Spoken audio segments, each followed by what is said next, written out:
এই কাম মোর আব্বাই করতে কইল আমি করতাম না। ও আমার ঠেহাইলে যেতে না হেতে।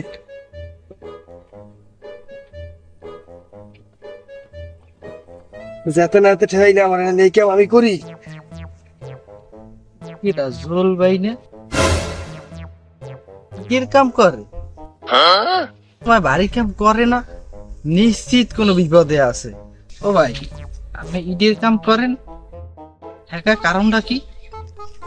আরে বেজা তোরা হেন আজি তো ওখানে দুই সের এলাকা থইয়া আইছি এখানে হেন তোরা তো ওখানে বেটা লজ যায় আইছি দুই সের এলাকায় তুই এই জায়গায় হেন তোরা আজি বেটা অনেক কষ্ট করি এ কাম করি নাই লেখা আমি যে কোনো করতাম না। এই ক্যামেরা যদি এখন না করি যে কত পরিমাণে সমস্যা হয়ে যাবে। কি সমস্যা হইবে? সমস্যা রইবে কি ভাই শোনো, মই এক মাইয়ের লাগে সম্পর্ক করি ভাই, ওই এমন একটা আবদার করছে, এই আবদার যদি পূরণ করতে না পারি ও আমার জীবন থেকে চলিয়ে যাবে। ও চাইছে একটা আইফোন 40,000 টাকা জোগাইছি, 40,000 টাকা জোগাইছি আর 30,000 টাকা টান। হেই কষ্টে করি এই ঈদের কাম করি নাই লে কাম মই করি, মোর আব্বাই করলো আব্বাই কইলো মই করি এই কাম। ক তোরা যা ভাই সর ভাই সর, কামে বের করে দিছে সর ভাই। ইয়ে বলে মান শুনতে পারে।